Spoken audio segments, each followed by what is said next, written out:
it's a very appropriate time to be like, you can't tell me what to do in my own head, Mike. Well, we're talking about being in other people's heads, exactly. And this issue, this episode.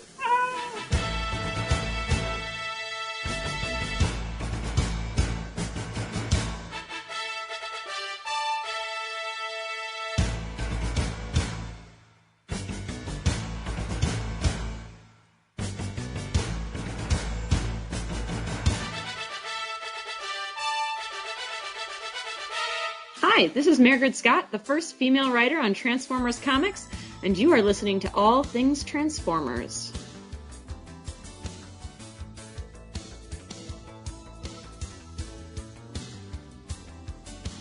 Oh my gosh, this is so great!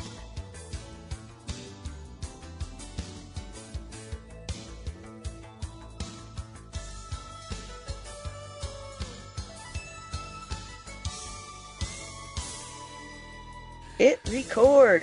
Yeah, I did that already. Good job. Count in and start going. Woohoo! You've just jumped inside the Pull Bag. Join TFG1 Mike and the rest of the comic reading crew here at the GCRN as they make their great escape into comics. From DC, Marvel, IDW, Boom Studios, Zenoscope, and more, we have everything you want to read right here. Transformers comics? Yeah, we cover that. He-Man? Yeah, sure. DC superheroes like Batman, Batgirl, Nightwing, and Batman Beyond?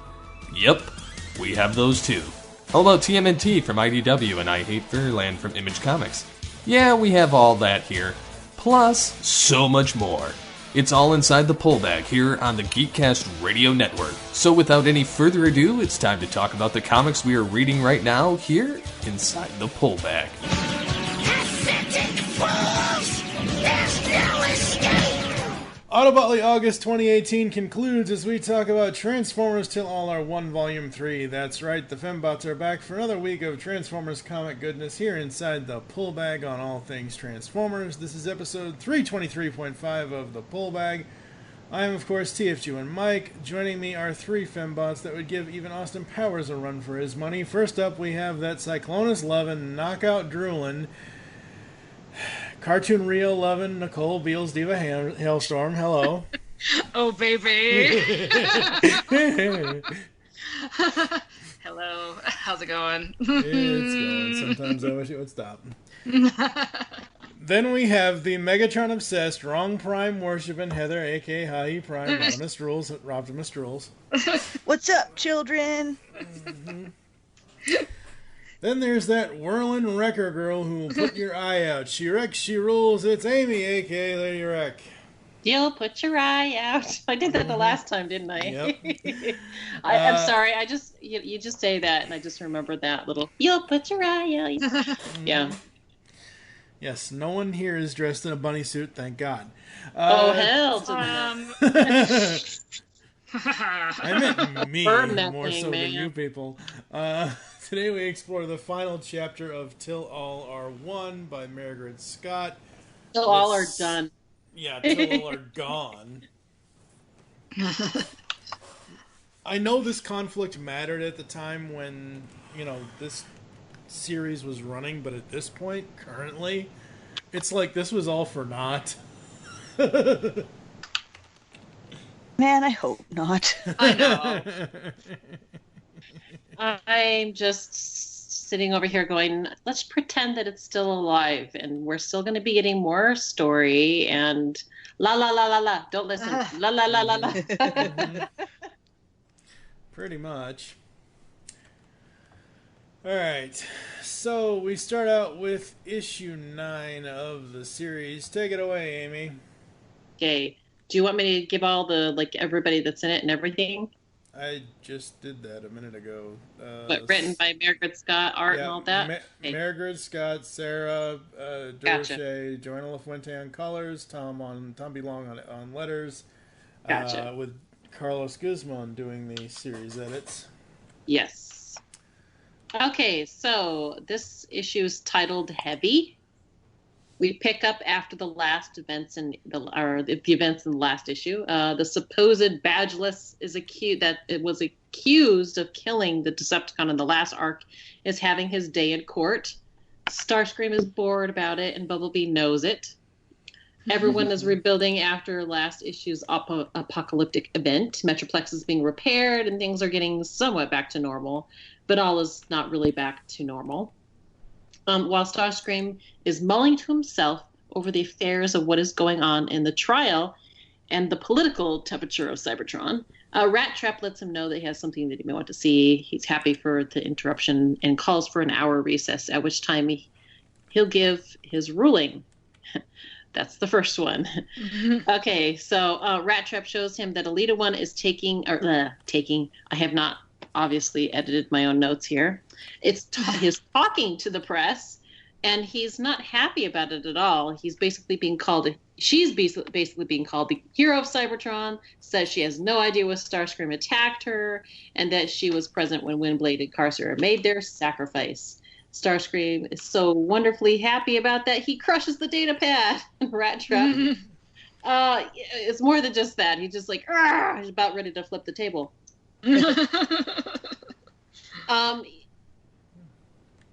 He basically then he tells Rat Trap he wants to see Elita immediately.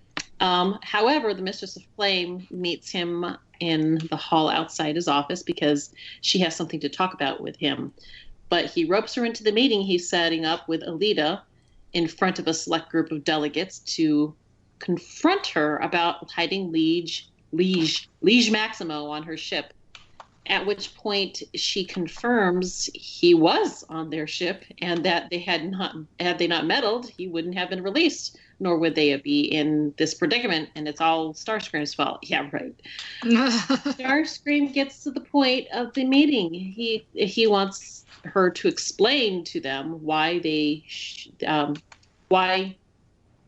release this information, and then let everyone on Cybertron know that you guys aren't heroes at all, are you? So Elita 1 explains when Liege Maximo and Carcer were tried for their crimes ages ago, her people took it upon themselves to not only take him away from Cybertron, but to make sure his silver tongue never repeated his past offenses again. They locked Carcer in his ship mode and imprisoned Liege Maximo and vowed to forever keep him that way away from Cybertron. And that's what they've done all this time that they've been away. Until Windblade released him. She may have saved Cybertron, but for how long? Silverbolt asks why she didn't trust them with the information to begin with, and she explains that she didn't trust the information with anyone because she couldn't risk someone power-hungry finding out who may have tried to release him, thinking that they could gain more power from Maximo. Cough. Starscream, cough. I mean, she doesn't say Starscream, but you know that she's like, oh, I don't know, someone, blah, blah, blah. And I was just like, you just forgot to say Starscream. She proposes now that her people are completely dependent. Oh, wait, hold on just a second. Okay, so she proposes that now that her people are completely dependent on Cybertron, it'll take weeks to repair, months until they can make their ship into orbit, that they rebuild, become as united and strong as possible so that when Maximo returns, they will be able to resist his vengeance, and he will return no matter what the inhabitants of Cybertron believe. He will want to exact his vengeance on all of Cybertron when he gets back. If they aren't ready for him, he will rip the planet apart one way or another. So they all have to decide, will they tell all of Cybertron of what the Carcerians have brought? If they do, Elita will be forced to reveal that Starscream endorsed the attack to release him, which may unbalance the alliance, sending all the factions back to where they came from. And this distance may grant them protection from his wrath, but then it might not. She will guarantee that her people will say nothing, although they vowed to never tell lies. They won't be correcting others' lies. She leaves Starscream and the council members to decide what they will do. So, there you go. She just laid her nice little, hand of cards right there. So, I love Elita. I know. She's got a set of real big brass ones, doesn't she? She does. Yeah. So, at that point, the council are completely divided, leaving Starscream the deciding vote. The council will back whatever decision he makes. And he's actually amazed at this. I was amazed at that too. But dismisses them because he's got to think on this decision first. The delegates leave except for Mistress of Flame. So that's the second decision he's got to go for. He's got 2 decisions so far, and I just got one more. And Mistress of Flame that has a request that Chromia be released to Chemian authorities because regardless of his decision, they all owe their lives to a Chemian, and she wants to, gather that right now. Starscream isn't happy about this because she admitted to her crimes on live coverage, and it's kind of hard to, undo that, and people will be upset about that. So the mistress leverages her request over having Menasor and Swindle released to Caminus on the same grounds that they damaged and attacked Caminus, and Cybertron has continued to hold them. Bruticus, not Menasor. Menasor? No, it was Menasor who went to Caminus because Swindle gathered all the Stunticons together, and he rode in on Menasor's shoulder. We had that whole argument last time about Swindle and Bruticus and this, that, and the other thing, combiner, non-combiner, whatever.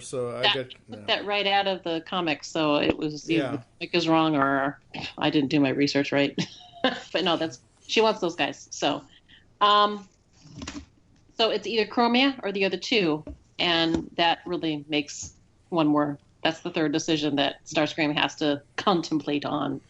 Poor Starscream. I know. It's just like, jeez. Let's just pile on his plate here. Woo-woo.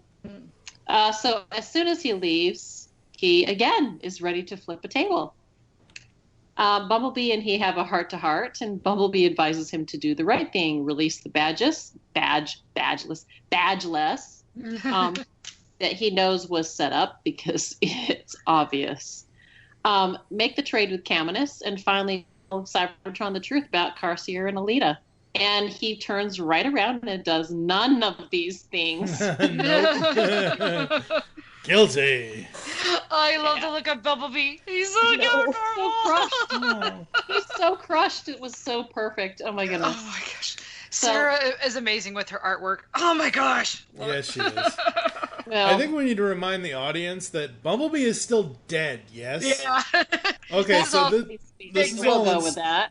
The Bumblebee stuff throughout this entire story is all Starscream's mind games that he's playing with himself. Pretty much. Yeah. No one else wants to play with Starscream, so he's got to play with himself. Oh, gosh. So, lastly, Starscream gives Chromia a compromise.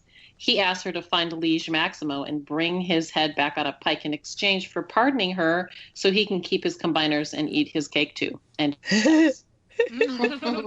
that's another t-shirt worthy quote. Keep your combiners and eat your cake too. That's awesome. Yep. Okay, so discussion on number 9. Woo woo. This was.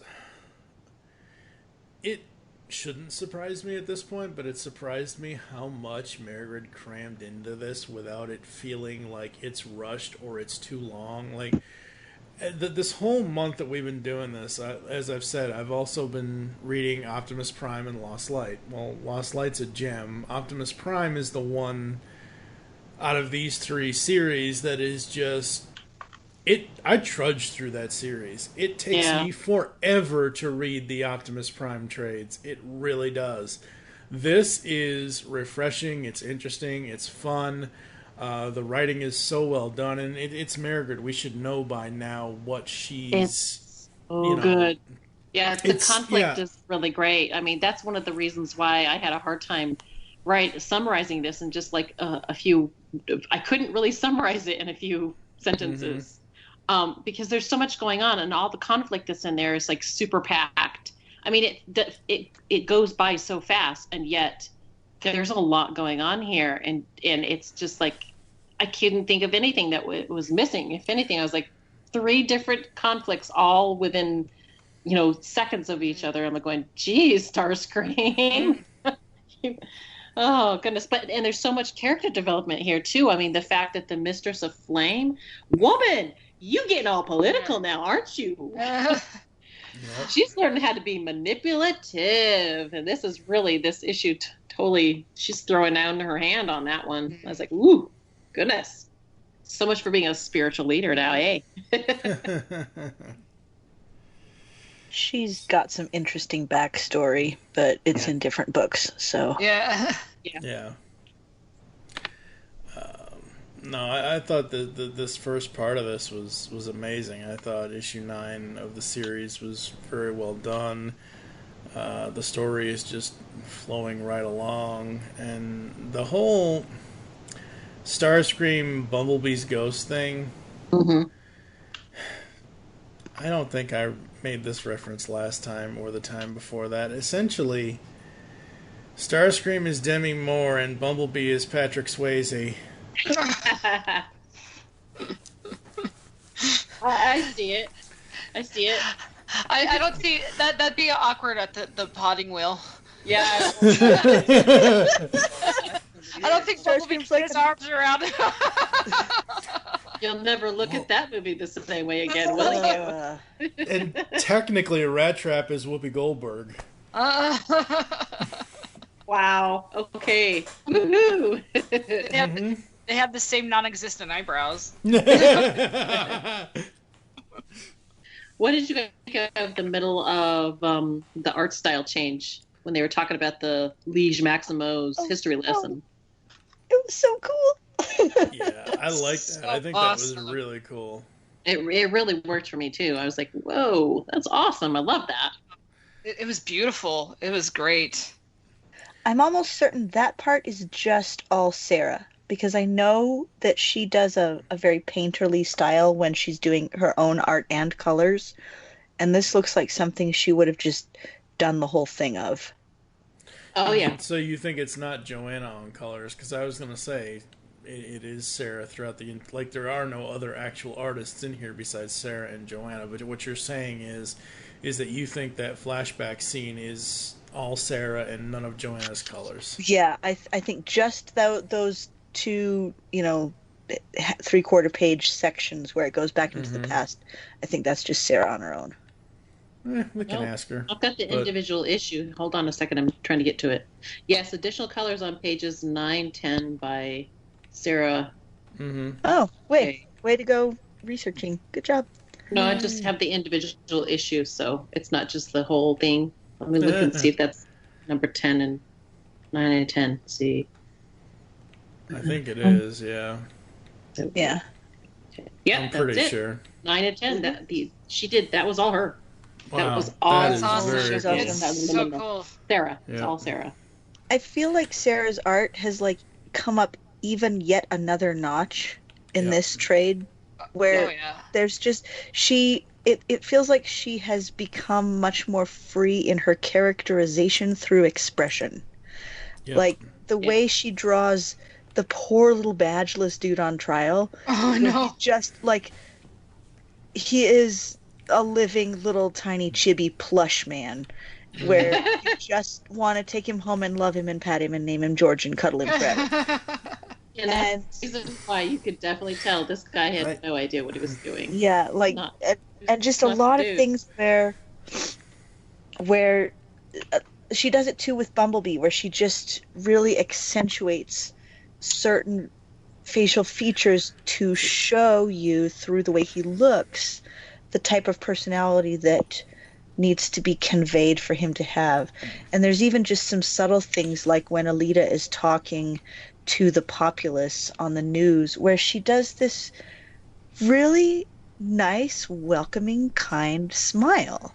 And yet you know that she's really a hard aft. I'd say more than that. She's quite literally. I think Starscream is already at some point from here on in before the end of this, all the issues that we're reviewing. I think she even basically told them that she's going to be the next tyrant.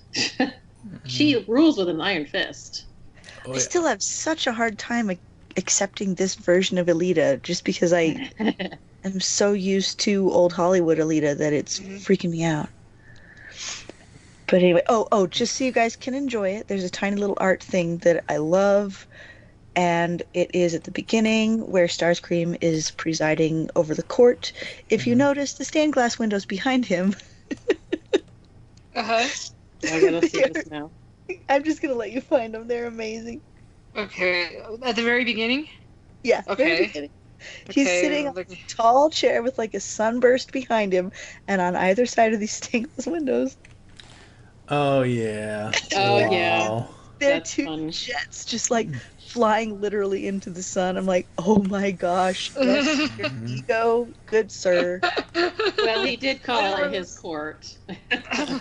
When it comes to all of Sarah's art in the flashback, I feel like it's a different version of Livio's art. I feel like it's that's the stuff that he would normally do. The way her style is in this, the way the colors are, the way the bots are drawn, the background, I feel like it's like, not saying that he was looking over her shoulder, but I feel like that's who she was trying to emulate with the flashback. Because I'm looking at this in the full page now, and I'm like, It's got a very Livio's painterly art a style. lot. Yeah. Yeah. In fact, you can actually see textures in here. I don't know if... Yeah, you can see brush strokes. Livio does something a little bit different with his brush strokes and textures and things like that. This looks like it should literally be an oil painting on a canvas. Yeah. Which is super cool. That's an interesting comparison, Mike, and I see where you're going with it, because it's a slightly less delineated, more kind of blocky, sketchy look for everybody, and the colors are more muted and more kind of gray. They're muted in places, but they're also bright in places as well. Yeah, the contrast, the light versus dark. She uses the color to play, to draw your eye. Yeah. Absolutely. That's cool. I hadn't thought to compare it with Livio, but yeah. Well, it's what we've become accustomed to in these books, where anything from the deep past tends to be done by Livio. Until Kazama showed up. Now she does, things too, but yeah.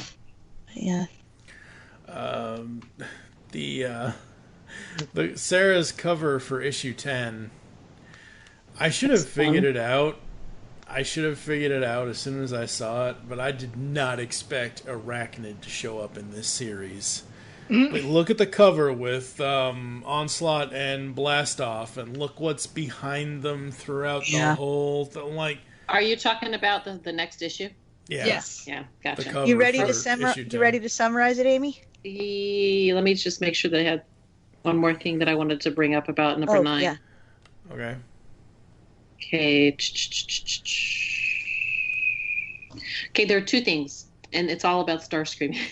Of course it is. I love the fact that in this issue, and it's been building up to this. I mean, this is just, we're going to get like payoff after payoff all the way to the very end where things happen with Starscream. So I like that in this one issue we had so many reactions and moments bringing him to this point where he can, like, where everybody's like, he's perfect setup to be the better bot, or to be the person that everybody wants him to be, and he literally does an about face and does everything opposite, even if it's going to backfire later. But it's like, it's true to form, where for him it's like everybody's setting him up to be this thing, and he's like literally bucking against it completely. Yep. But yeah, he turns around and gives Chromia a choice, and she chooses completely differently than what he would, for different reasons. But he's like, has this really nice moment where he's like, well, I want you to be the better person. So, oh yeah, that was a good line. I loved that line. It was like, whoa, deep. Yeah. But yet you won't do that for yourself. Yeah, he's starting to become self-aware and question his knee-jerk reactions. Maybe it was a really surreal parallel. Yeah. At the very end, and strangely enough, that felt like a payoff to me. Yeah.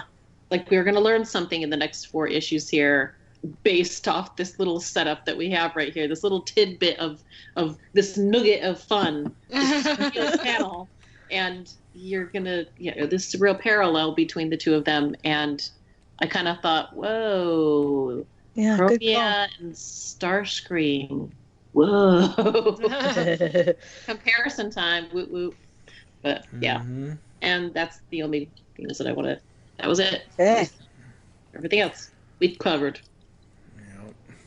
Before Aimee does summarize issue 10, I want to bring up an interesting point that I noticed in the art.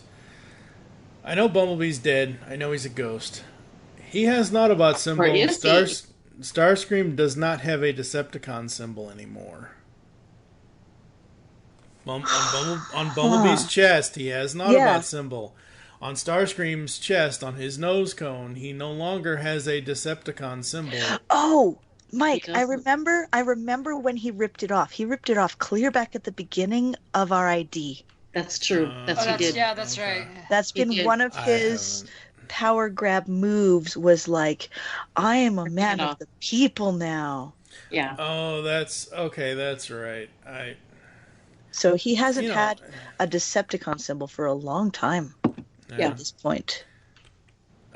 Which is maybe why the Decepticons feel extra betrayed by him. Probably. Yes. Because they're the ones stuck in the ghettos at this point. Yeah. He has not taken care of his own dudes. Especially since we're going to find out some of the... in this next issue, we find out some of the things that certain bots used to do. Oh my gosh. This next issue is... Whew. Oh, yeah. Okay, bring it. Let's do it. Okay. All right. So this issue is titled "The Price of You." Such a good title. The Price of You. I know, isn't it perfect? Oh, yeah. Okay. Sorry, I'm just like looking at it, going, yeah. There's so much to be appreciate in this one. Yeah. Okay. So, okay. The issue opens with a conversation between Bumblebee and Starscream on the fallout of his decisions in the last issue.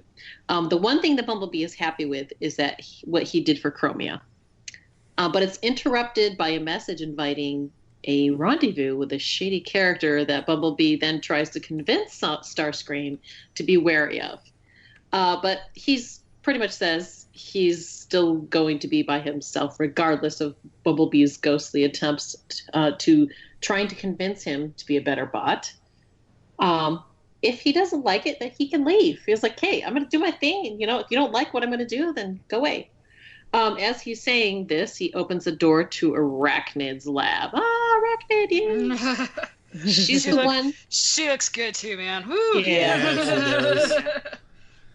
So she's the one who sent him the message and is fully aware of his unusual conversations with nothing. It's not at all that uncommon for hallucinations and paranoid delusions. She would know.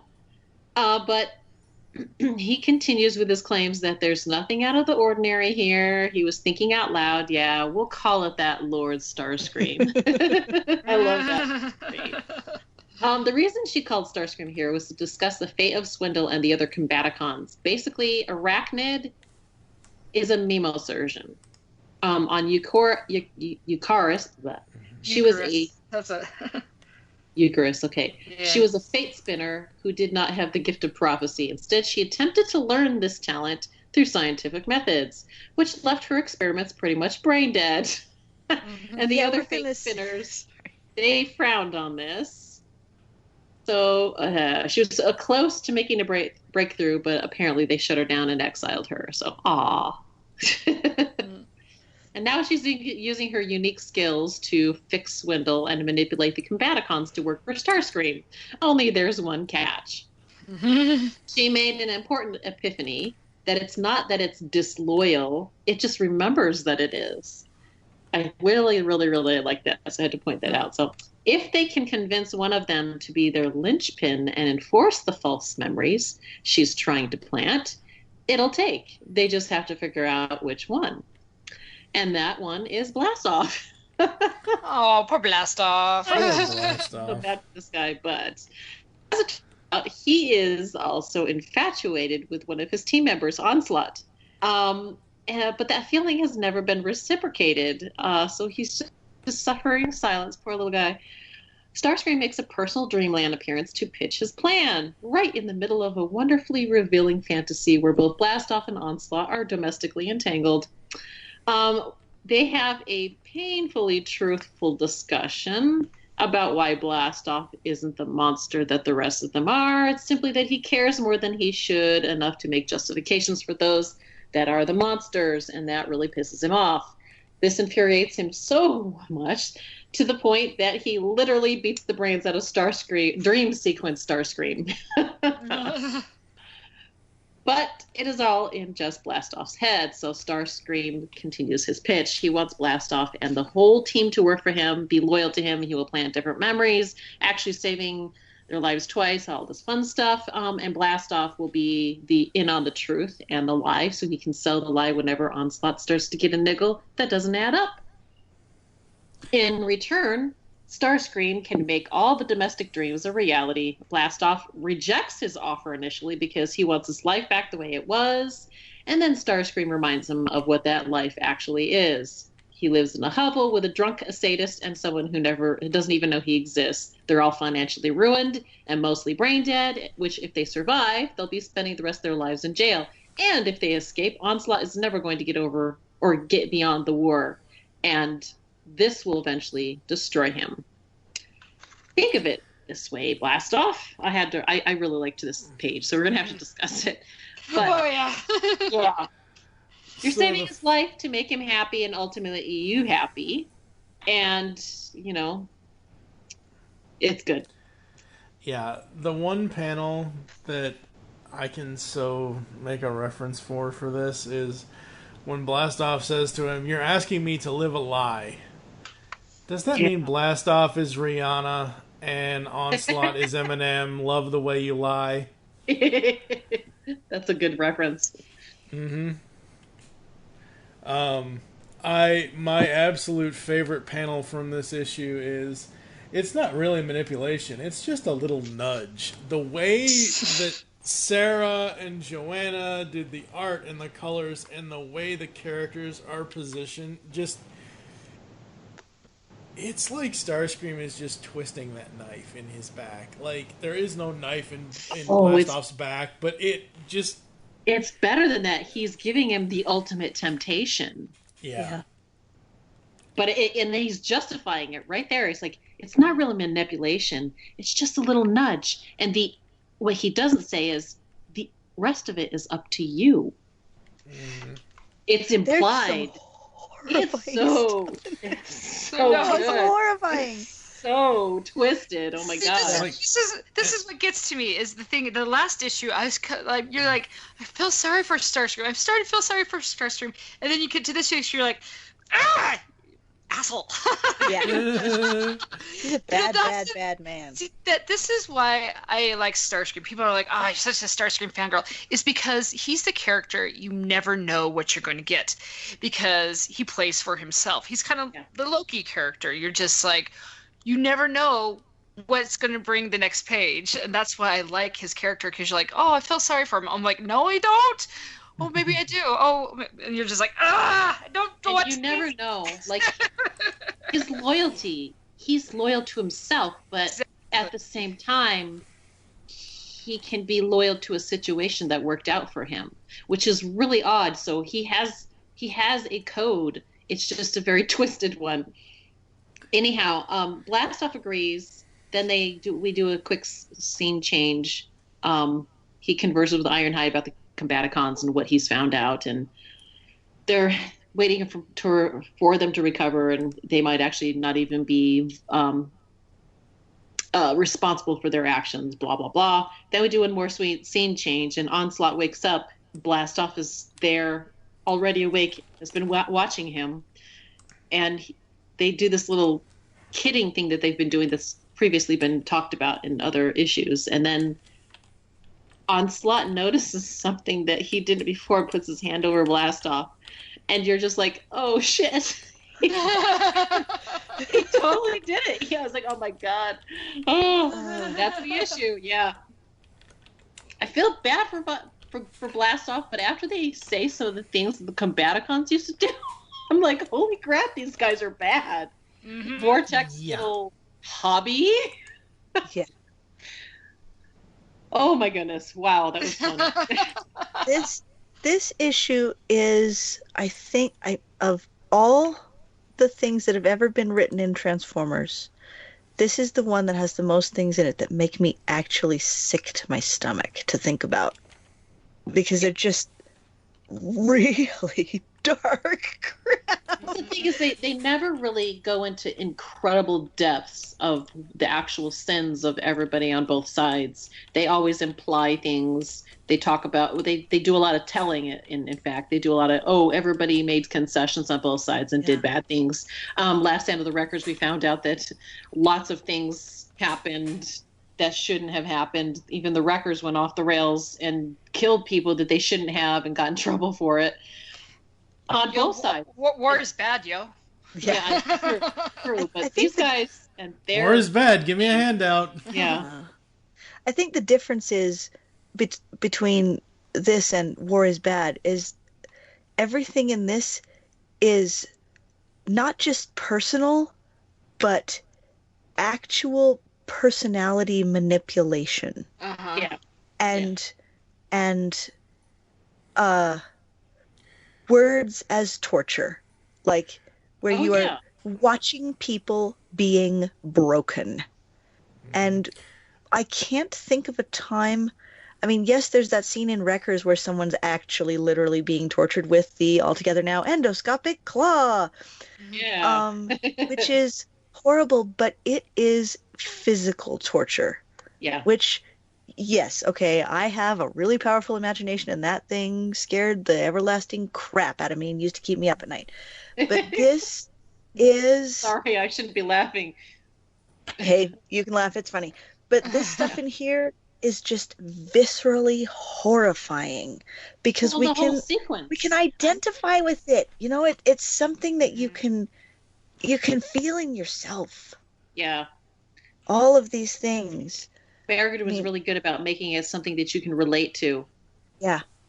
I'm just going to say this right now. Margaret Scott is her own person. She's her own writer. She can weave her own tales. However, after reading this issue again, it's like James Roberts is just pulling her puppet strings. I know he's not. I know he's not. She just went to a very dark place to write this. I mean, even when Starscream shows up in his dream world, and that's so cool. Says, this is the worst kind of violation. Yeah. Yeah. I mean, like, it lays it right out there. How many people do you let into your dreams? Yeah. I'm just saying, anybody out there, think about that. Your worst, your fantasy land. How many people do you bring into that? So it's like, probably nobody does that. But that is exactly what this is. It's a violation. And then he goes on, because he was a Decepticon, he knows things about these guys, that the sins of what they've done in the past and how they are still those people, but you're not. And yet you're with them. And he twists the knife. And he takes all of those little things to the extent that it infuriates Blastoff that he's willing to beat the crap out of him. Like, literally, in one page you find out just how pissed off that made him. And he beats the brains out of Dreamland Starscream, which of course does nothing because he's just, a different version of him behind him.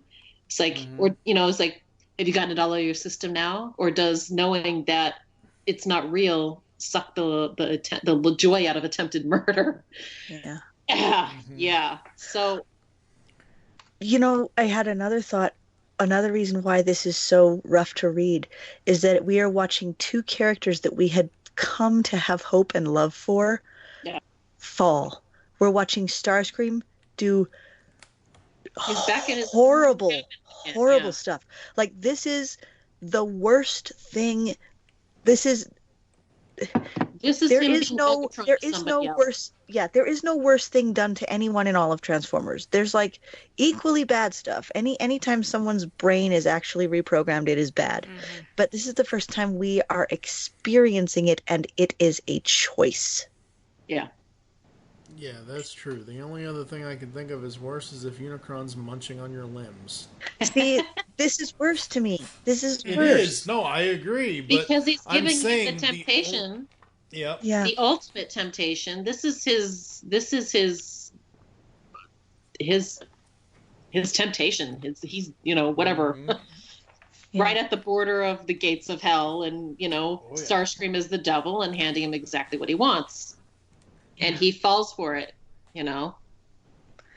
Making Arachnid a Nemosurgeon was a stroke of evil genius. Oh yeah. Well, I like how they incorporated all the spider bots as it, because they show Black Arachnia as one as well in just that little panel. Her original Beast Wars, Black Arachnia, and that one little panel right there. I thought that was pretty cool too. But even and actually too, because Arachnid is another character who's fallen by wanting something badly enough that she no longer will keep to her scruples. So she wants to have this ability of prophecy that some of the other spiders have, and she's willing to do absolutely horrific stuff to try to get it. And so she has been hacking into people's brains and killing them, trying to get a sort of... There's a lot of Matrix parallels in this for me. Yeah. Just because her idea is... what is it? By examining everyone's minds in their entirety, it should be possible to predict the future far more accurately. So she's just trying to hook into everyone's brain and have like this incredible power. Another character who's just hungry for power and willing to do whatever to get it. This issue so if she's the Morpheus, who the hell's the Neo? Oh, she's definitely not Morpheus. Neither of them, but Starscream is Agent Smith, and oh God, no. Blastoff is Morpheus in It's Not Really Manipulation, it's just a little nudge. That is absolutely that scene. It's absolutely that scene. Mm-hmm. Yeah, that's true. Yeah. I did like how they'd use the art to show the twisted, wicked web that she's twisting between all of the Combaticons in the art. Did you guys catch that? Yep. Yeah. Beautiful. That was really, really cool. I like that parallel right there. That was good. This is an issue I have not read to my kids. I think this is an issue you can't read to your kids. It's messed up. And that was hard for me. When this came out, this issue traumatized me for a lot of reasons. I think I've talked to you guys about it, but like I wasn't ready for like smooching. And because I'm like, really? Do they though? They're robot people. And it just, the themes in it are so dark. I'm just like, this is the first time there's been a comic and I can't read it to my kids. Technically, they really don't do anything. They're just having a very domestically schmoopy moment where they're talking nice and, almost like pillow talk, but not pillow talk because they're not in a bed. Oh, they are at the beginning, though. They are when he first wakes up. Yeah. And he's like, totally wasted, and Onslaught's like nuzzle, and then they've got like this big old bed that they share. So how old are your kids again? Well, now they're older because it's been a couple of years. I gave it to my oldest. My kids are 16, 14, 11, and 9. Okay.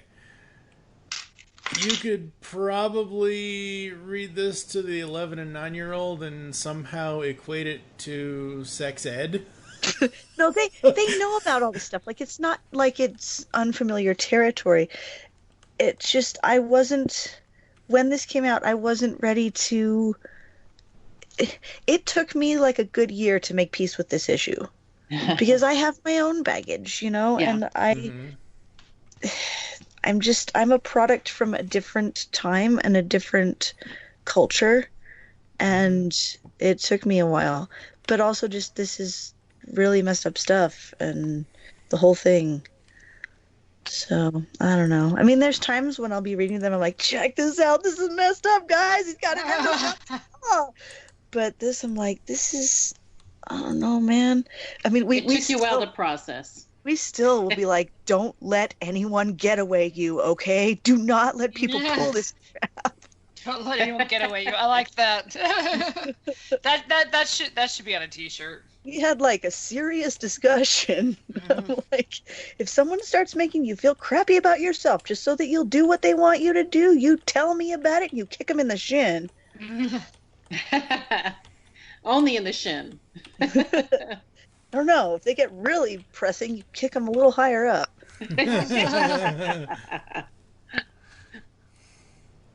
Anything else we want to talk about in this issue?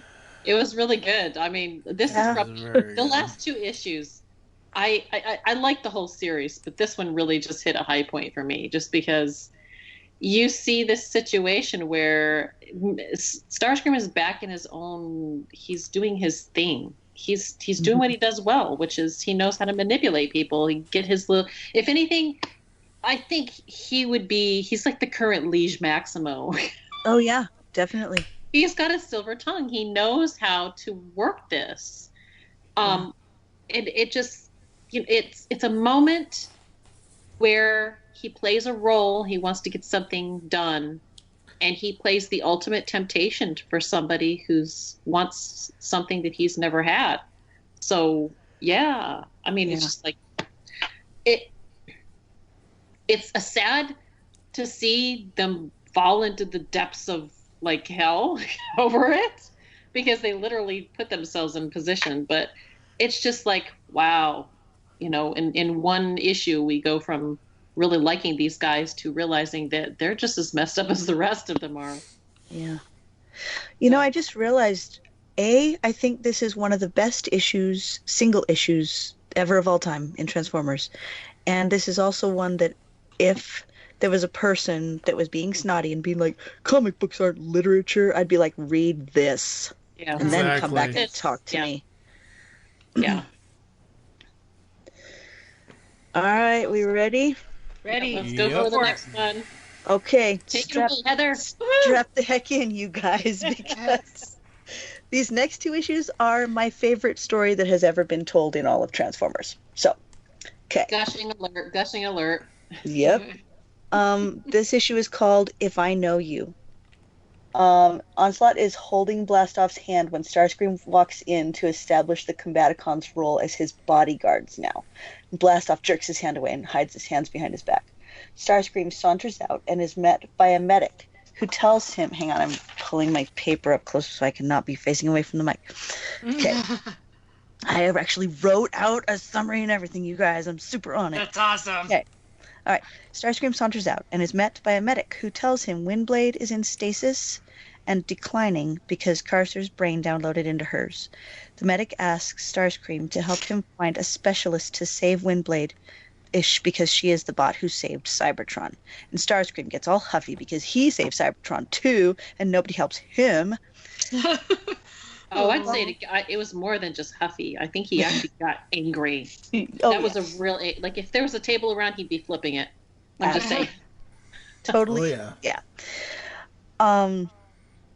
Hang on, totally lost my place. Bumblebee chides his petty, poor leadership. And now it is read-along time for just a second. So Bumblebee is getting in his face and he says, people expect things of you because they believe in you. He's just said you haven't been a schemer only for a long time. You've started to be a more complex person. Okay, people believe in you, and that's something you should be proud of, not something you're determined to destroy. Why is it so important for you to be alone? And Starscream says, because I am alone. Because the nanosecond I forget that, life, most often in the shape of Megatron, beat the truth back into me, literally. It's been a while since we found, was it Spotlight Megatron, where we actually see how he was to Starscream? This is not just him upset. This is him unglued. Yeah. Oh, yeah. He is unglued over this. Yeah, because he is a product of abuse. Yeah. Again, remember how I just said, like, that whole thing with Starscream? Now you kind of feel sorry for him again. You're just like, dang it! What? Dang it! Yeah. Throughout this whole exchange between him and Patrick Swayze,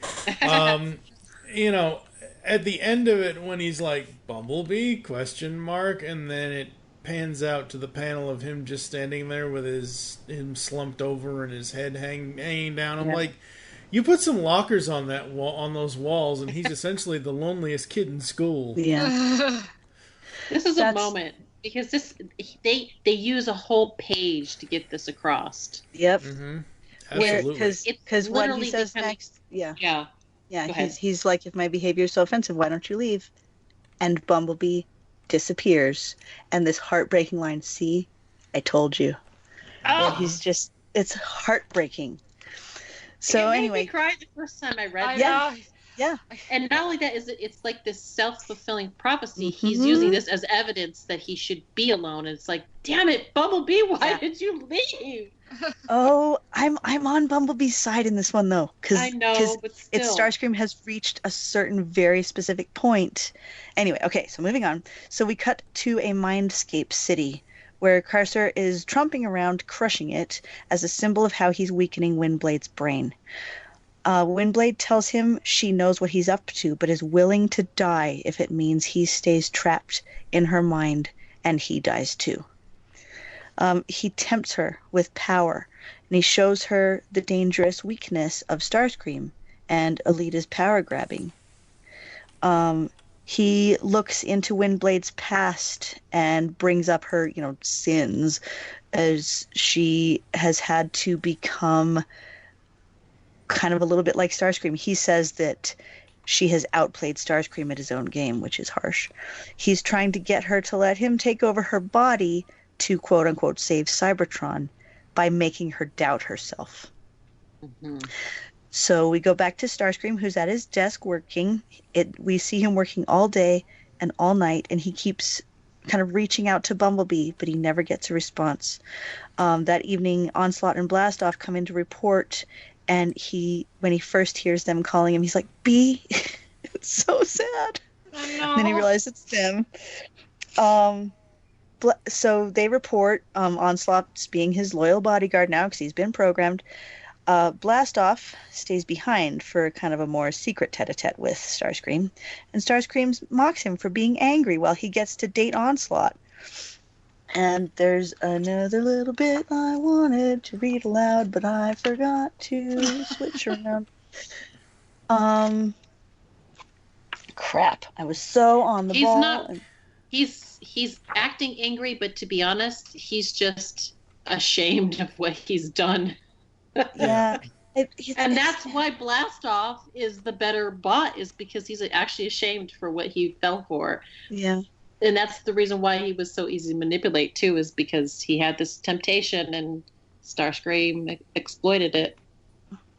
But he's right back to, his old games again, where he's like, if you're gonna yell at me, please do something. Just let me know before you do it. So that was the part I was going to read. It's so good. It's such good writing. It's such good writing. Yeah. Sorry, I was talking right over you, so nobody even heard it, but it's really good. All right. So, okay. So, blah, blah, blah.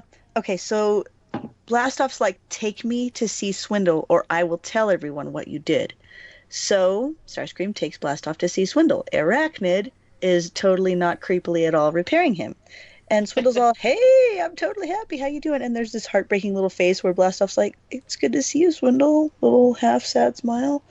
So while Blastoff and Swindle are catching up, Starscream takes Arachnid aside and asks about Windblade.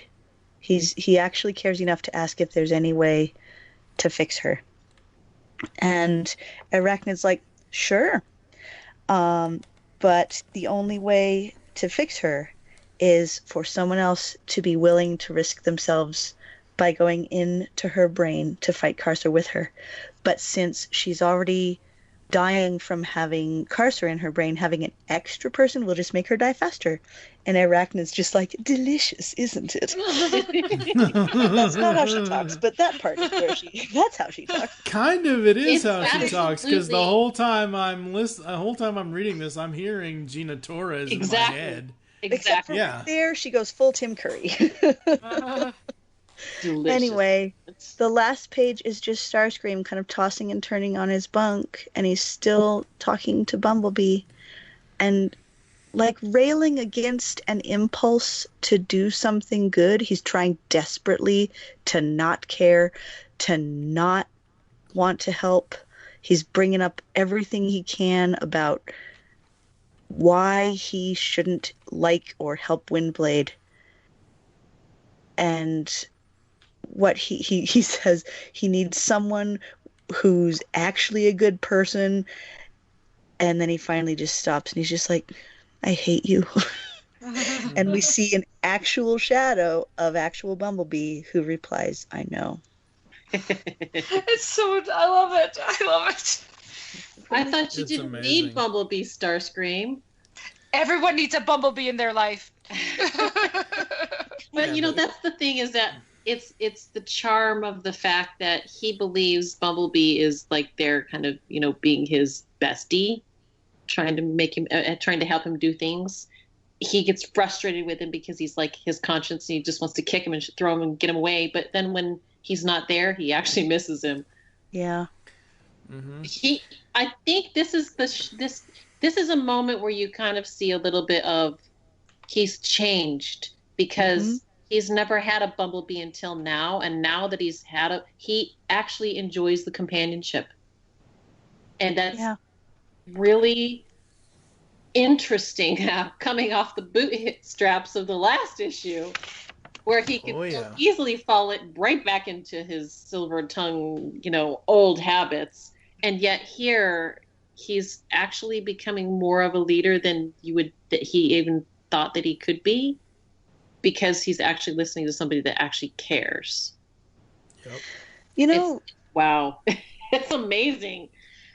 Two cool things. One, I still get the sense that we are meant to believe eventually that was somehow real Bumblebee. Am I right? I feel like I'm getting the hint of that, because when Starscream goes into Blastoff's mind, if Bumblebee was just a figment of his imagination, wouldn't he have seen all of that too? But he didn't. Yeah. They never have a conversation about it, ever. Yeah. I feel like he is somehow projecting himself out from the little singularity he's trapped in.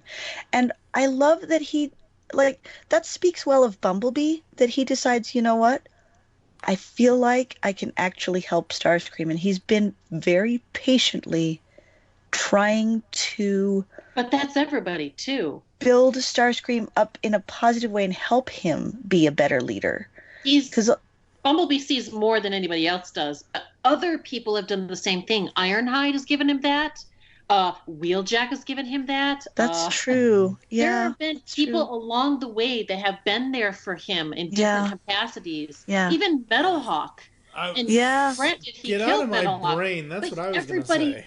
Everybody has seen things along the way. Bumblebee sees more than anybody else, because we're not quite sure what his state is, but I think he sees more than everybody else because of whatever it is that he's stuck in.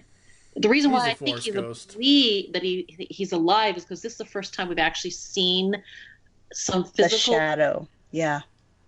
Like manifestation that he's actually there with the shadow, and that's like, this is where I went, ooh, he's not dead, there's a shadow. He can't be dead because there's a shadow, damn it. So I was like super excited, like, ooh, Barber, you gotta tell us this story now. Bumblebee was off Bumblebee was off in Never Neverland with Peter Pan, having a spot of tea and fighting Captain Hook. Go. I've been waiting. Let's just say this came out, a year and a half, however long it came out. I'm still waiting for that. Okay, I still want to see that little tidbit mined by Mr. John Barber, and I still haven't read it yet. And I hope that it's somewhere in Optimus Prime at this point, because I want that story. I haven't been waiting this long for that payoff.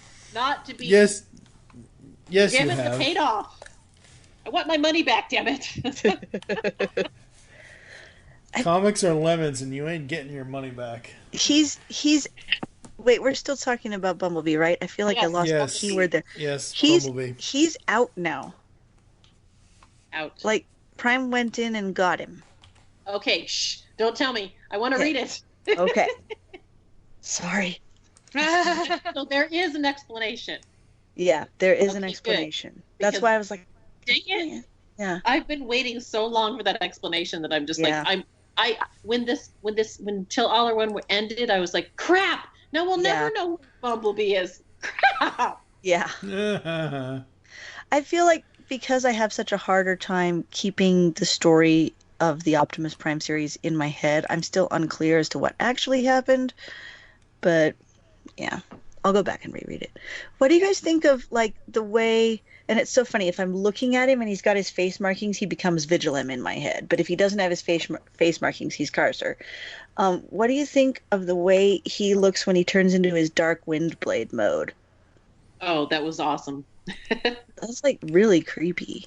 It was. It's very creepy. It was. I totally agree with that. It's like he morphs into, because she gets really big and like she's trying to like cut him in two. Yeah. And even like she even gets more decorative when she gets huge.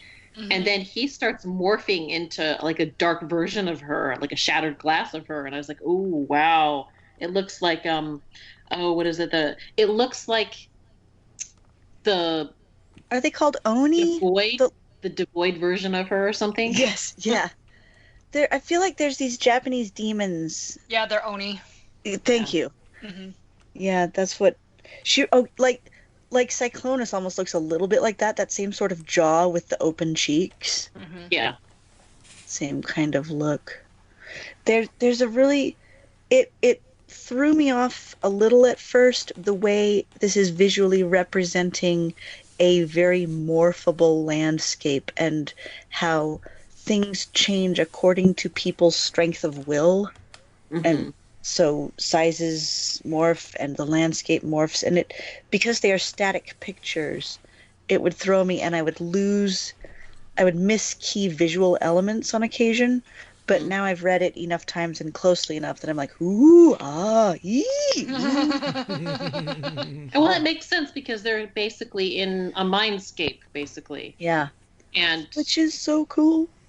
It's so conceptual, but yet there are images that work when they need it to work that way, and they morph and change when they need them to.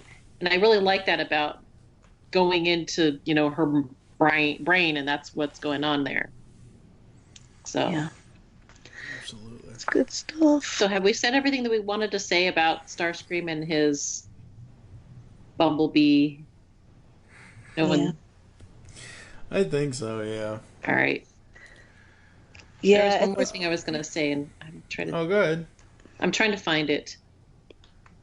Go for it. Maybe not. Poop. So.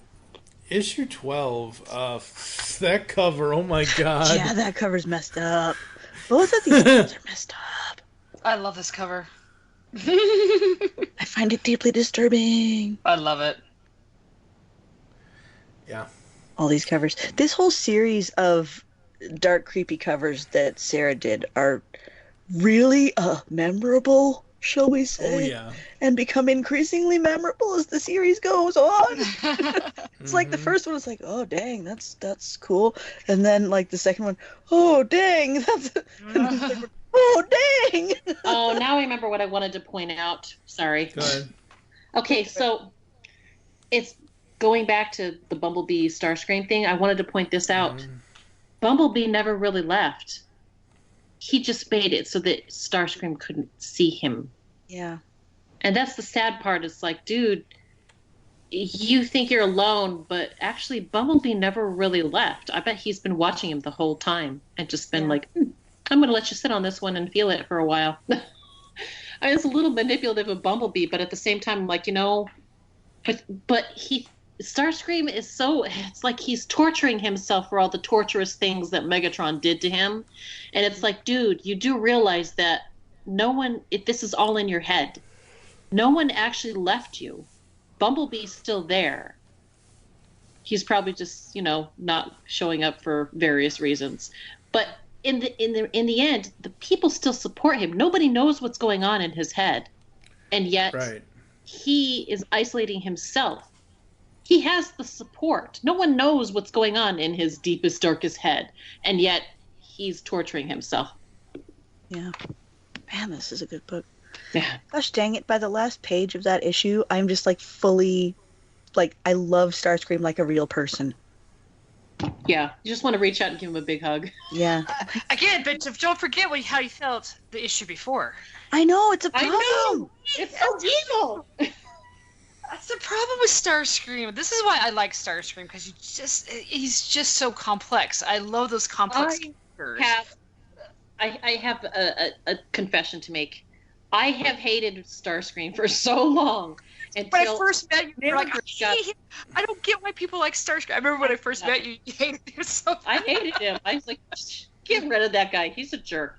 Until Marigrade got a hold of him, until I saw Transformers Prime, and then she got a hold of him in the IDW stuff, I'm like, I hated him. And I had a dream about him last night after reading this. What the heck? I do not get this way about Starscream, and yes, you do. Darn it, Scott. Yeah, she's good. She's really awesome. I love got it. it in my head. Dig it. She got in your head like a memo surgeon. Mm-hmm. Yes. Yep. Yes. Yeah. And for anyone that wants to hear Aimee's Starscream hater story, you can listen to her Origins episode way back in the Pull Bag episode 15. Good stuff. Final issue in the series before the annual is called Your First Mistake. So we're in Windblade's mind, and Vigilum splits into 3 aspects. His Dark Windblade look, his Carcer look, and Vigilum look. Windblade earthbends the ground to hold him, but he tells her it's no use. In the instant she passes out just before her death, he'll take over her body. And at that point, he is blasted in the back. And yeah, and we see Starscream there, and he's all full heroic mode, and he's got this snobby face, and he's all, "Don't worry, the cavalry's here." Starscream, how did you idiot? Yeah, Windblade panics because it is good, but she panics because she knows that Vigilum will just now try to possess Starscream, and he, unlike her, has no training. So Starscream, who's just arrived thinking he's Optimus level hero, I put that in for you, Mike, only to be called an idiot by the one he was trying to rescue, looks up at Vigilum. Because Optimus is an idiotic leader. Rodimus is so much better. Enough fire. My husband yesterday was talking about Roddy, and he was like, man, he goes from a hot rod to an RV. Yeah, but that was the 80s, though. It was a Space Winnebago. I mean, Lone Star and Space Winnebago are the words that came out of your mouth. Exactly. Because I know what the 80s toy and design was. It was a Space Winnebago. It's where Lone Star and Barf hang out. I know. Transformers meet Spaceballs. This must be where they got the Space Tyrannosaurus Rex from, right? Oh, Triptychon? Yeah, probably. No, it's a space Dinobot. You don't remember that in the Fall of Cybertron? They that's how they pitched it to Hasbro, as they called him. Yeah, he's a space dinosaur. Yeah. All right, so Starscream looks up at Vigilum, and he's trying for his usual bravado, and he says, "You wouldn't be the first person to underestimate me, you flying tin can." And Vigilum, who can now see through him, says, "I'm sure I'm not. Who were the others?" And he grows in size, and he says, "And which one do you fear most?" And poor Starscream's eyes get huge, and he's terrified. He says, "You're not real. You can't hurt me. I know that." And sure, now Vigilum has transformed into full G1 Megatron, and he's got his fusion cannon trained at this poor tiny silhouetted Starscream, and he says, "Are you sure, Starscream? After all, there are so many kinds of pain." And he shoots him, and I remember at the very beginning of IDW where they are establishing Transformers as they're establishing the base characterizations. And Starscream has kind of gone against Megatron, and Megatron shows up as this all-powerful just force of nature, and he blasts Starscream into a cliff just like this, and everyone assumes that he has just killed him. And that's what it reminded me of. And anyway, as he has shot Starscream, and they both disappear down this like black hole way that is an entrance into Starscream's mind. Windblade takes a moment to kind of figure out if she can do it or if she should, and she follows them in to go and try and rescue Starscream now. I have to say about the art here from Sarah, like, after we see the part where Starscream where Megatron says, "So you do have a spark, one just as unremarkable as any other." The next panel where it's him saying, "You don't seem quite so special from here, chosen one." I love this panel. This is the best Megatron has ever looked in these comics. You're skipping ahead. It's so refreshing to see, too. Go ahead. Go ahead, Heather. It's all good. No, but yeah, this art is amazing. This art is powerful. Because, anyway, okay. So, it's interesting to me, though, that Starscream's mindscape is Kaon, but it is a ruined Kaon. I think that's really interesting. So I think the reason why that is because Megatron ruined his life. That's where it started. That's where it started. It was in Kaon. Oh, dang. This is some serious psychology level 400 class stuff, man. Yeah, it's totally. That's why I said Meredith went to a dark place and channeled a dark place to do this. She did such a freaking good job. So we see Megatron, and he's just like,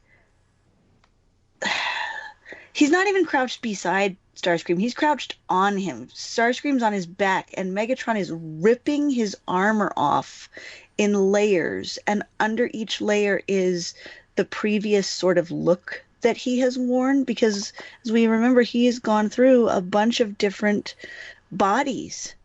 And Megatron says, "So vain, Starscream, wrapping yourself in all these facades. Maximo always said to beware of bots who changed their skin too often. They're always trying to hide a rotten core." So he's getting at Starscream's deepest weaknesses. And yeah, the part that you were bringing up, Mike, where he has ripped him down to his beginning of IDW look. And his chest is broken open, and you can see his spark. And Megatron Vigilum says that it's just, there's nothing special about it. And just as he is about, Starscream devolves into nothing but a spark lying on the ground. And just as Megatron Vigilum is charging his fusion cannon to blast him into oblivion, Windblade jumps in, clutches the spark to her chest, and like throws herself across the room to save him from the blast. And she tells Vigilum she's not finished. And Vigilum is back to himself now. He's all, "Really? Do you think he's going to walk it off? You normally need legs for that."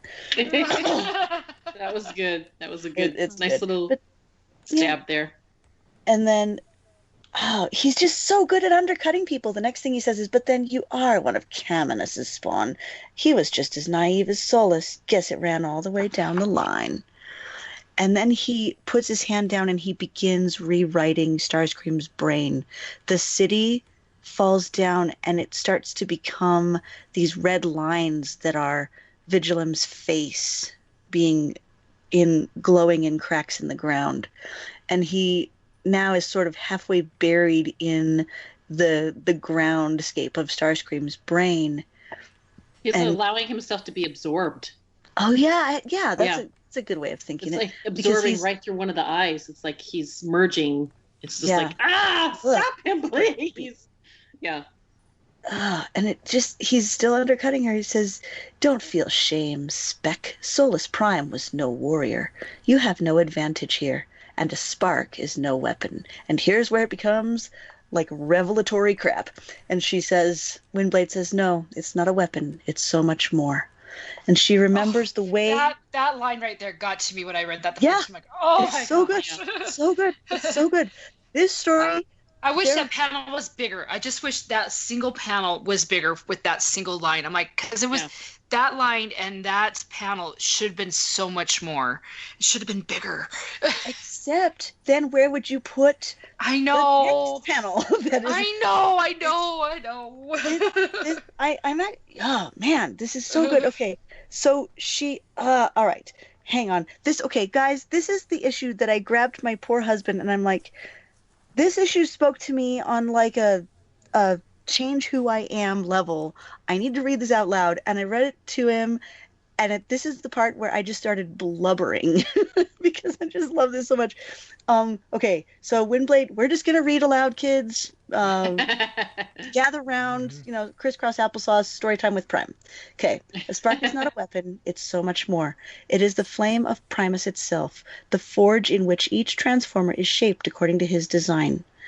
And she's remembering her training under the Mistress of Flame, who tells her that the act of creation is sacred above all things, but no task is more costly than that of building something new.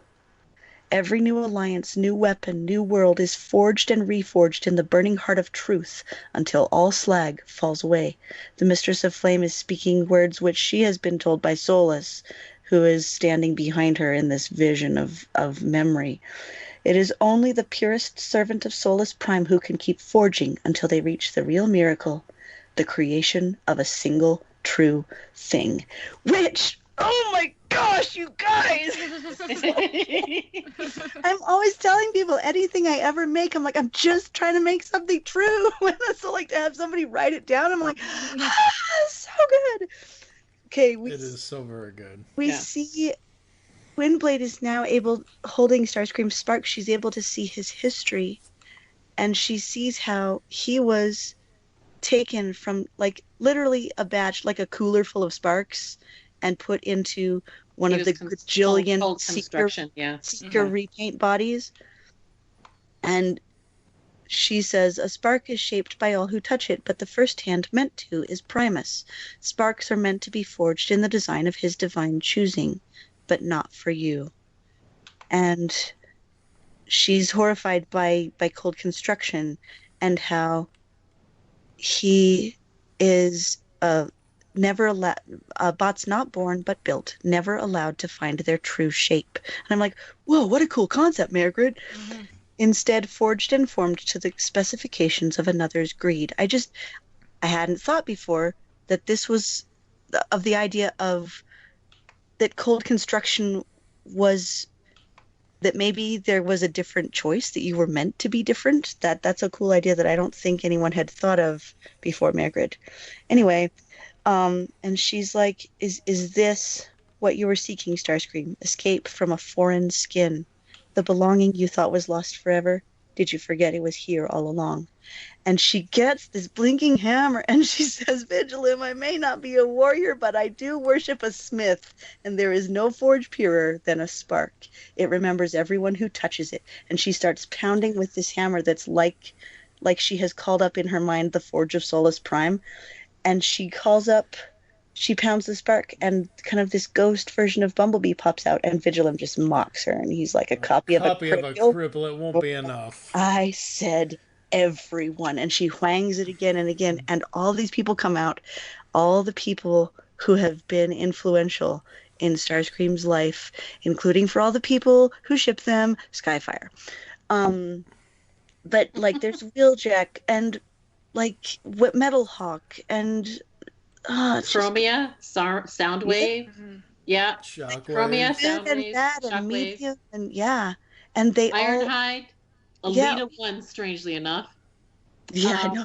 Really? And I think Jetfire and Optimus Prime. I know. Yep. But all of these kind of blue ghosts attack Vigilum, and he... Oh, Rat Trap is there too. Sorry. Yeah, he's right behind the clang, clang, clang. You can't really see him. You can see his kneecaps. It got the words got in the way. Oh my gosh! Whoops. Oh yeah. Ooh, and Ravage. Ravage is there too. I know. I was noticing Ravage. Oh man. I think we got. Usually Mr. Tom B. Long is really, really good at letter placement, but every so often there's no good spot to put things. Sure that he couldn't really help that, but I still saw Rat Trap. Don't worry, Tom. He represented. Rat Trap's there, just like the little, rat that he is. Yeah. Good stuff.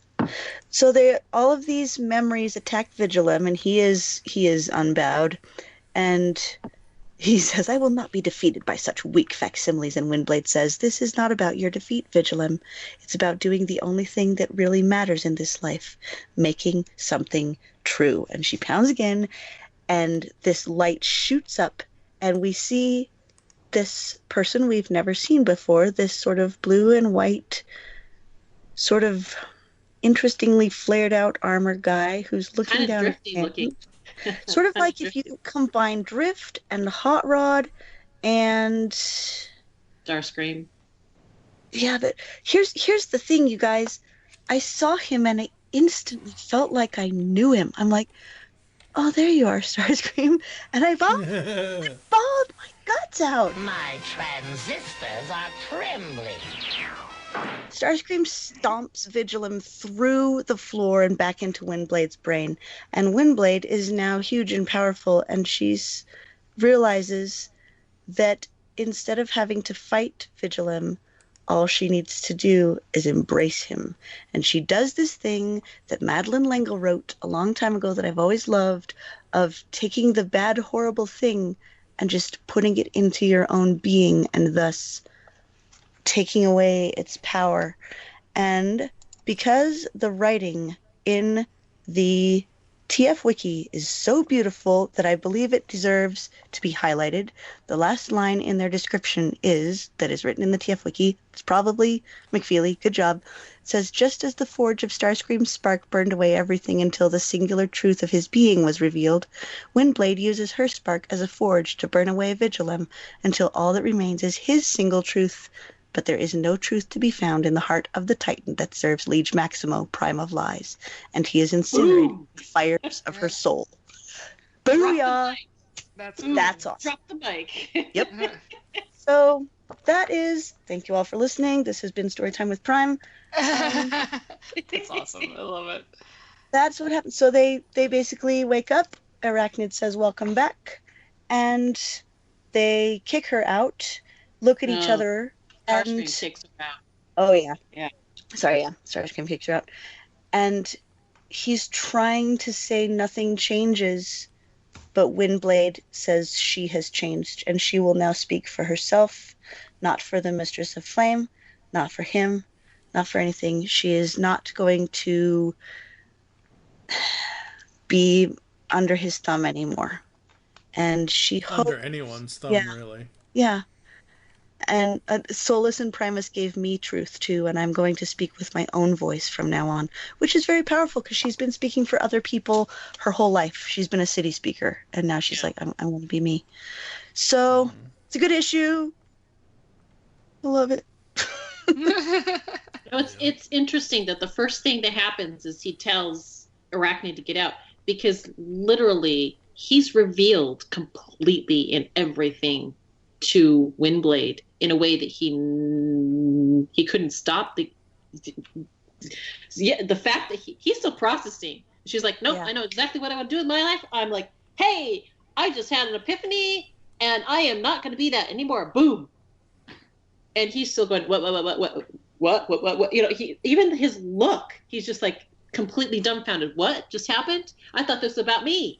It's like, no, it was about her. But this is the first second that he has, and this will become more apparent in the annual when we get to it. This is the moment, and he's still processing what that moment meant. He says it doesn't mean anything, nothing changes. But everything has changed. He's still denying it. He's still doing that thing where he's self-abusing himself. It's like, dude. And I suppose that's good writing, because it would be so tempting to be like, and now Starscream is fine and good and righteous all the time because he's seen his true form. But we don't change as quickly as we might like to. Yeah. Yeah, no. That's good stuff. Change may be constant, but it's difficult. It depends on the person. It depends on the consequences and the cost of what you've done so far, because that's the next thing we have to find out is in the annual. Right. Well, with Windblade's change, that was not gradual. That's been over 3 different series at this point. True. That's like, 17 million nanoclicks in Cybertron. She saw it only because she saw what Starscream went through and realized, I don't want to be that person, so therefore I'm going to make a change. Boom. Yep. It's not the same for Starscream, because even his change, there's got to be consequences to your actions, and he has a lot of consequences. Yeah. He's done a lot. This is going to be juicy. All hail Starscream! Okay, are you guys ready? We are so ready. Okay, so starting off the annual, I gotta admit, I kind of like how this wraps up everything. So Windblade, she wakes up. Love the girl. She actually gets some sleep. So and she's finally. No, she's having an inner monologue, and she's looking about the damage that's done on Cybertron, and she's trying to fight back. I love this. Her inner Starscream voice. Yeah. And she's finding herself more lonely than ever. And as she's saying goodbye to Chromia, and because Chromia is departing with her new crew as they try to scourge the galaxy to defeat Liege Maximo. Then Windblade finds herself in a small little ceremony at the councils with the press there. But during the hype with the press there, she leaks out that Liege Maximo is on Blues. Oh, what? Oh, no. Then this kind of upsets... Sorry, this is a quick review. Go for it. This upsets the Mistress of Flame, that a delegate would actually act this way. And she gets 5 fingers across the face. I was like... Bitch slapped. She got bitch slapped. Windblade kindly reminds her, I am no longer a delegate, and I don't have to abide by the rules. And I love this diva move as she runs out the door, and she's like, you two come here, and she spills it all. I love this woman. So to the news guys, yeah. Yeah, and so then because of this move, she starts basically the next political upheaval, and then good times at brawls at the bar with Blur, So many brawls have started, and Blur actually convinces her, "Why don't you run for office?" What? Huh? Okay.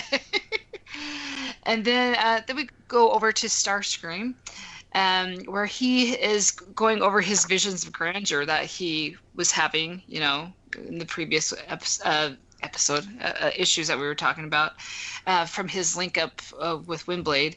And Rat Trap walks in, and he gives Rat Trap the details to the debate and the transitions to what's going to be happening with the new elections and stuff. And then we turn back to Windblade, where she is drinking up a storm with the people that she's meeting up with. My gosh. She knows how to hold her liquor, this girl. Oh, yeah. She's been working up to it for a while. Yeah. This girl needs a drink after what she's been through. And then here comes her last customer, Rat Trap. And he spills it all about secrets about himself, about Starscream, and everything. Well, then that means Windblade rushes over to Starscream and is like, what the hell? And she throws the briefcase, and all hell's breaking loose. So she pretty much reveals that she is going to run against him, and she's going to reveal everything at the debates. And of course, Starscream's like, my gosh, I was going to plan. I had all these great plans. I was going to change everything. I was going to become a good guy. And I kind of feel sorry for him again. You're just like, dang it. Stupid feeling sorry for him again. And then we go over to the debate night. Windblade gives an amazing speech. How she's talking about, I was not born here, but, I am one of you. And it was an amazing speech. But this is... what comes next is what makes this issue. Starscream's turn comes up, and the one panel they say he confesses it all. Well, I was not expecting that. I was not expecting that. It's not a Starscream move. It's just like he confesses everything, and I was just like, I would have never guessed. I was shocked when I saw that. I was just like, did not see that coming. Did not see that coming. So, nobody else did either. It was just like, what? That's just wow. Yeah. Kudos. And so, fast forward. Basically, Windblade wins the elections. Spoiler alert. And is the new leader. But she has one last interaction with Starscream as she basically saves him from the death penalty. And she gives him the one last reminder of what he can still become, which is so beautiful because, she gives him the reminder of the leader that he saw when they were linked up again. And I thought that was so beautiful because Starscream still has that ounce of hope, and you're just like, again, you go back just 3 issues and you're just like, you are a horrible human being, but then you feel sorry for him again. And you're just like, dang it. Oh. No, this issue was like a really good wrap up of a good little bow on the present that we had with the previous 4 issues. A good tie-in of what happened, the conclusion. So absolutely. My favorite moment out of this entire issue here is the last moment that she has with Metroplex before she goes to meet the people. Yeah. Windblade heard the voice of Metroplex. Windblade will hear the voice of Cybertron. If you lead others to make your life better, you will be a tyrant. If you lead others to make their lives better, you'll be a hero. Good. Absolutely love that. Yeah. Yeah, that's cool. And this is after this is when she realizes that she's going to be running and she needs a moment to run away from her party. And it made absolute sense that the first person she'd go to is him, because he's kind of been, again, we've already highlighted their relationship as it is. This is like her father figure to a point. And so she goes back to Papa. Yeah. Her grandfather or whatever, the great, because he's so old. I was totally going to say dad too. But like, this is the father figure relationship that she has is with Metroplex. He's old and ancient, and she runs to the first person that she's the most revealed with is with him. That's true. Mm-hmm. Yeah, absolutely. My other random favorite part is where there's 2 Combaticons out guarding, because that's their new job, is to guard Starscream. Yeah. And hang on, I gotta find it because it's so that's funny. Right. Margaret, oh my god, Margaret is so good at writing banter, okay, and like dudes being dudes. And so Vortex is like, "What do you think they're talking about in there? It must be important if we weren't even allowed to stay in the building. Think they're planning a murder? Murder? Really? Conjunct into a proposal then. She's doing it right now. How does your brain even work?" She stormed out. Yeah, really. Murder. If it was a proposal, I'd have heard more screams. That was so awesome. That was I such really a good about that was amazing. Brilliant. I'm like, okay, Team Vortex now. So good. But then later, after Starscream's confessed everything, and the Combaticons are all in one jail cell, and everybody is shoved over to one side looking crestfallen and angry, and Blastoff is all by himself. Oh, jeez. Because he's been outed.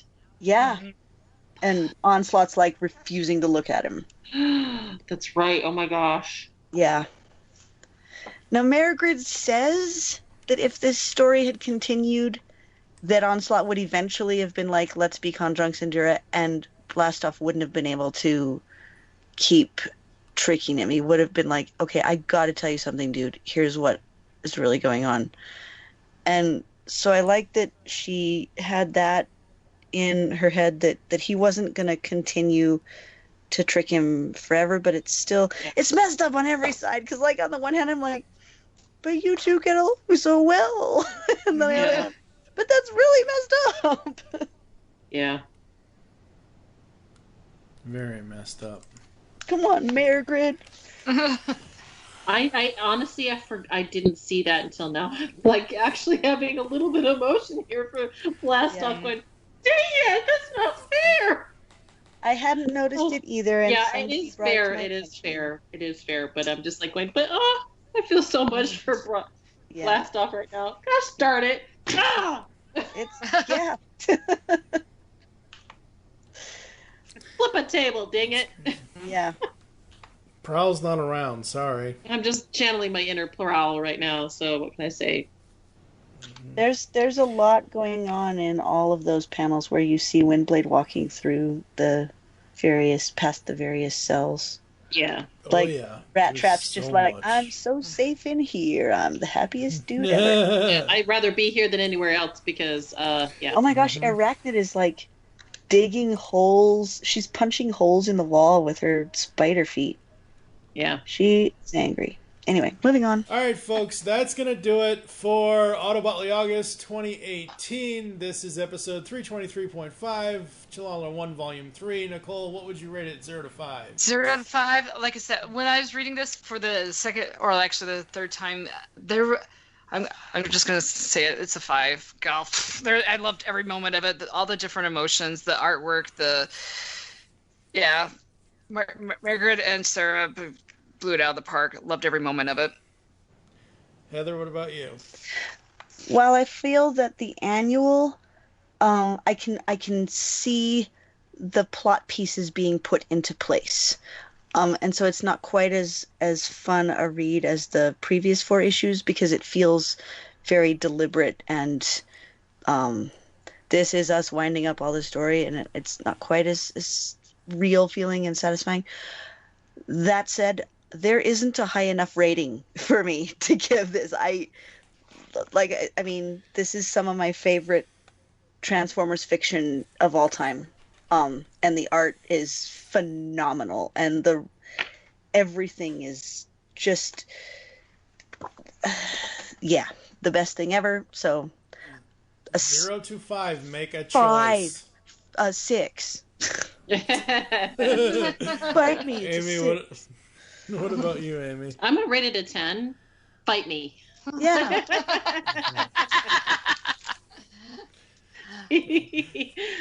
I'm also going to rate it a 5. Yes, technically. I'm also going to rate it a 5. I absolutely loved it. I loved all 3 of these volumes. I love the entire story from the writing to the art. All of these women did an amazing job. I can't wait to see if they ever come back to whatever next new incarnation they come is. back. When? If you never know. I mean, Margaret's over there on Batgirl right now, so awesome. Killing that stuff at DC. Nicole, where can the people find you online? I just Google Beatles Diva. That's Beatles like the band, not the bug. You'll find me there. Heather, what about you? Google Ha Hee Prime, and it's me. All right, Aimee, what about you? LadyWreck, fight me. Watch out! They'll come I know where you and live. Stop saying that. Well, you just bowled over anything I was going to say about it. I just said that. You're like, you went on to whatever you're going to say. I was like, okay, all right, fight me then. Come find me online. I'll tell you what I really think about Chilala 1. You can find me at TFG1Mike. Sadly, folks, there are only 7 episodes left this year for the Pull Bag. So we've got episodes 324 to 330 coming up before the end of the year. And then we're taking a couple of months off at the beginning of next year because I don't know what the hell is going to happen with this show right now. You can find us on Twitter at The Pull Bag, at Geekcast Radio. Visit geekcastradio.com. Make your great escape into comics, and we will catch you next time here inside The Pull Bag. Bye. Aloha. But wait, there's more!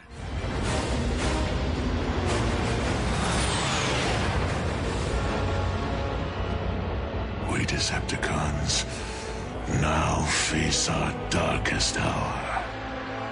I know that we talk about the perfect text. We're like, look, I look at story as not ever being perfect. There's no such thing as a perfect story. But when you're getting all of the elements together, you're getting good character development, great art, wonderful dialogue. When everything is working in the right direction, you get what they call a perfect experience. And that's exactly what it was reading this. You get this payoff that you didn't expect. And, you know, I like the fact that Windblade becomes the next leader of Cybertron. And it's sad that, you know, Starscream has this moment where he wants to turn things around and the consequences of his action catch up to him and make that not possible. Does that mean that he can't become that person? Oh, he can definitely become that person. He just won't be doing it leading Cybertron. So, right. There's just so much here. The most interesting character development for Starscream that I've ever experienced. And Windblade, new to Transformers, basically. She just hasn't been around for that long.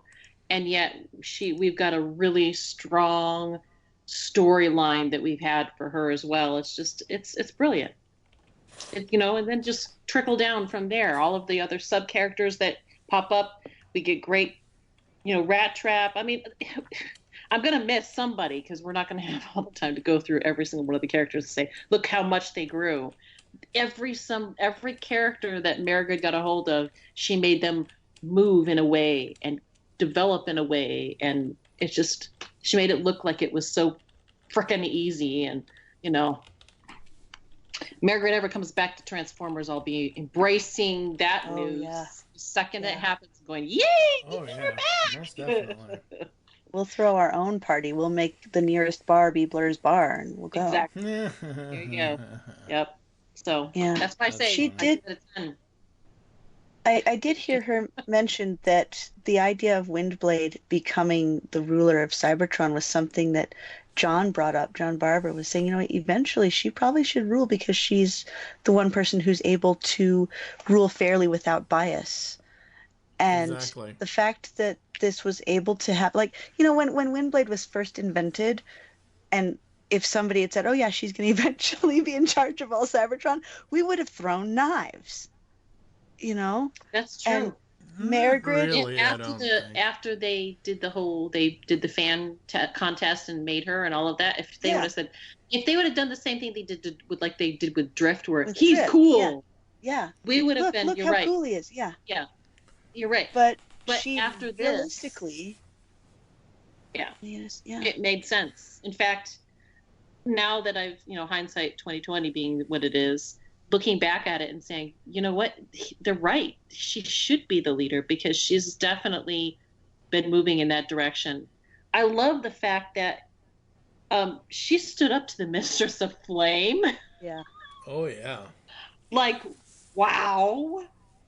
She just said something very blasphemous right in her face in such a huge way.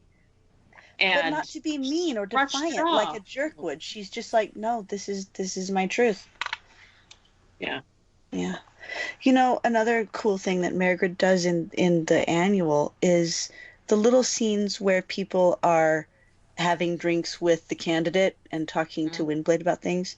Yeah. There's really good little bits, and my absolute favorite. So these are single page character moments. Almost single panel, in fact. Yeah. And my favorite one is Brawl, and he shows up and he's got a drink with all the fancy straws and umbrellas in it, and he's like, I only drink straight NJEX if the guys ask. So right away we know that he's someone who's pretending to be tough but is actually more complicated than that.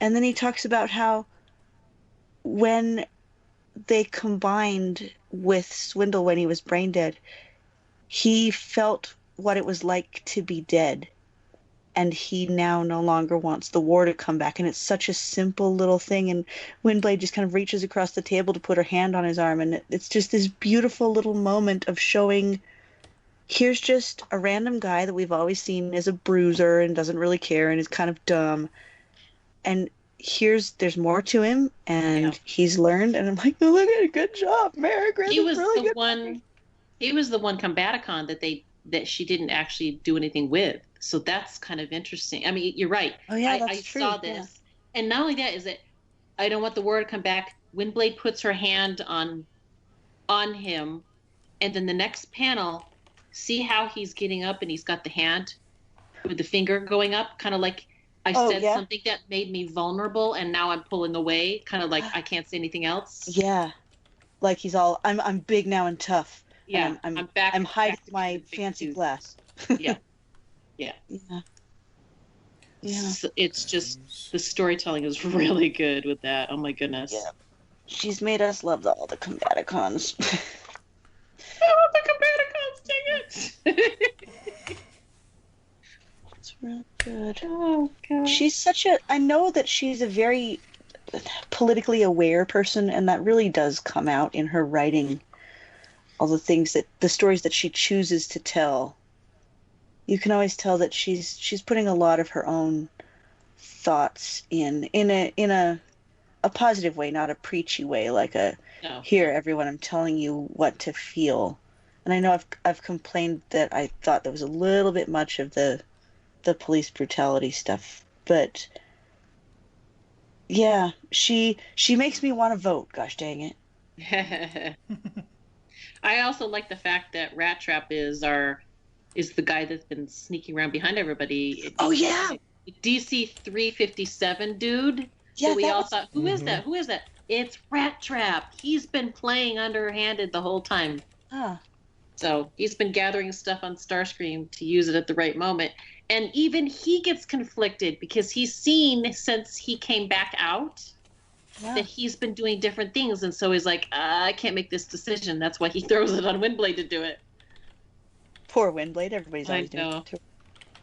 Well, she'd be the most fair, to be honest. Yep. And that's what she does. She opens up and looks, and then she takes it to Starscream and throws it in his face. You're insane, Starscream. Talking with Bumblebee, attacking Caminus, and don't get me started on your 8-legged friend and the quiet. Yeah. That was good. That was really good. She's essentially Elizabeth Warren and he's Trump. Oh gosh! Please don't say that. I'm gonna have to take my ears off now. Please don't say that. Oh, come on. Starscream is redeemable. Just say the difference is Starscream. Okay, then Rat Trap is Trump. Somebody's got to be Trump in this scenario. No, they don't. Please. Nobody has to be. No, we're not going to immortalize that guy in Transformers, please. Oh gosh, please no! Holy cow! Yeah. Rat Trap is Ted Cruz. Shut your mouth. I'm no longer here. I'm plugging my ears. Quiet, or I will dispatch you myself, boy.